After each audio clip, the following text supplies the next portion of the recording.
Well, hello folks, I'm going to read you one poem today. It's a very long poem. It's probably the longest one that A. Milne wrote, actually. Slightly unseasonal in as much as it's not Christmas at the moment, but the poem is called King John's Christmas. Many of you may know it.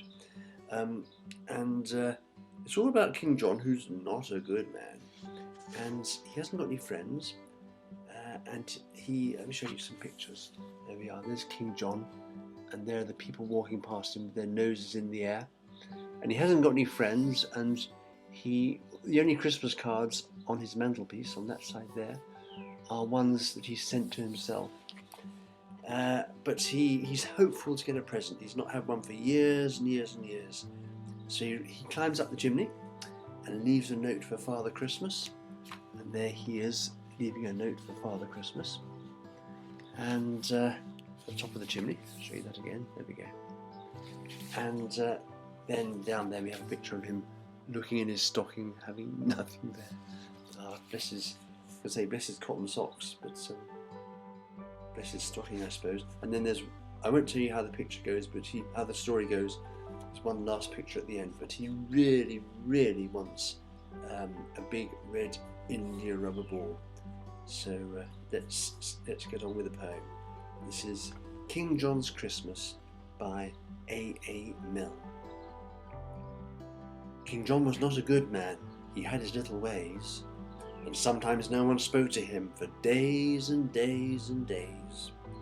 And men who came across him when walking in the town gave him a supercilious stare, or passed with noses in the air, and bad King John stood dumbly there, blushing beneath his crown. King John was not a good man, and no good friends had he. He stayed in every afternoon, but no one came to tea. And round about December, the cards upon his shelf, which wished him lots of Christmas cheer and fortune in the coming year, were never from his near and dear, but only from himself.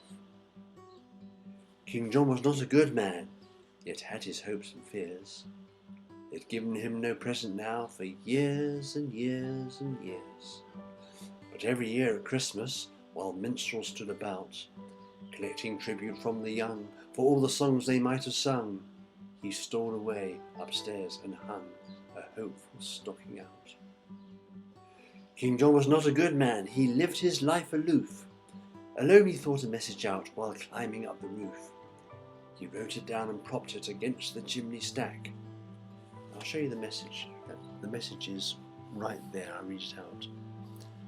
There we go, just there, my fingers. To all and sundry near and far, F. Father Christmas in particular, and signed it not Johannes R., but very humbly Jack. So that is the address, the person who the message is for, Father Christmas, and this is the message. I want some crackers, I want some candy, I think a box of chocolates would come in handy. I don't mind oranges, I do like nuts, and I should like a pocket knife that really cuts. And oh, Father Christmas, if you love me at all, bring me a big red India rubber ball. King John was not a good man, he wrote this message out and got into his room again, descending by the spout. Let's see that picture again. There he is writing the message on the rooftop, and he gets down the chimney, getting again down the spout, that's the chimney. And all that night he lay there, a prey to hopes and fears. I think that's him a-coming now. Anxiety bedewed his brow. He'll bring one present anyhow, the first I've had for years. Forget about the crackers and forget about the candy. I'm sure a box of chocolates would never come in handy. I don't like oranges, I don't want nuts, and I have got a pocket knife that almost cuts.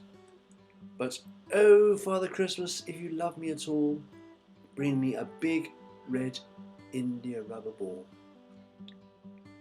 King John was not a good man. Next morning when the sun rose up to tell a waiting world that Christmas had begun, and people seized their stockings and opened them with glee, and crackers, toys and games appeared, and lips with sticky sweets were smeared, King John said grimly, as I feared, nothing again for me. Oh, there he is with his stocking. Empty stocking. Over the page, see what happens. I did want crackers, and I did want candy. I know a box of chocolates would come in handy. I do love oranges, I did want nuts. I haven't got a pocket knife, not one that cuts. And oh, if Father Christmas had loved me at all, he would have brought a big red India rubber ball. King John stood by the window and frowned to see below the happy bands of boys and girls all playing in the snow.